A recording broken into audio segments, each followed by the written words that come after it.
Okay, here with the victorious Concordia, Texas Tornadoes.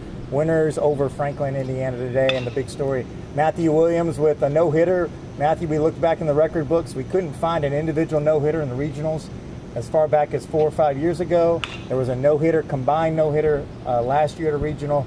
We couldn't find an individual, so we're still searching. So congratulations. How's it feel on that no-hitter? I mean, that's incredible. I just couldn't believe it when that last out was hit. I just looked up and I could not believe it. I was so happy, and it's an honor to be in the record book like that. When did you know something special was happening? Well, it started off kind of shaky. I couldn't really find my stuff, and then towards the 5th and 6th inning, I kind of found my groove and really kind of found my slider again, and it really helped me out in the long run, and that's kind of when I knew that I had a chance. And when you saw the last ball go in the air, what did you think? I was a little nervous. He hit it pretty good, but that wind was helping me out, and Brett's a great center fielder. I always have faith in him, and he tracked it down, and man, it was a little nervous at first, but I'm glad he got out. Anybody, it's the old baseball taboo not to say anything to anybody. Were they leaving you alone in the dugout? Yeah, they kind of always do. I kind of don't like to talk to people when I'm pitching. I just like to go to the bench and kind of sit down and look at my hands. I try not to talk to many people. I hope they didn't say anything about the no-hitter, because that is kind of superstition around here, but I don't think they did. Coach Boggs, you've been around a lot of pitchers, a pitcher yourself.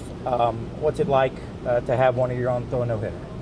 Well, it's awesome feeling. Probably better than a feeling if I threw it. It's one of my guys and one of the guys on our team. And, to see him accomplish this, all he's done for our program over the 3 years, and then I'm not going to say it's going to end here, because it won't, but to be able to do that in this type of environment, just a special accomplishment by him.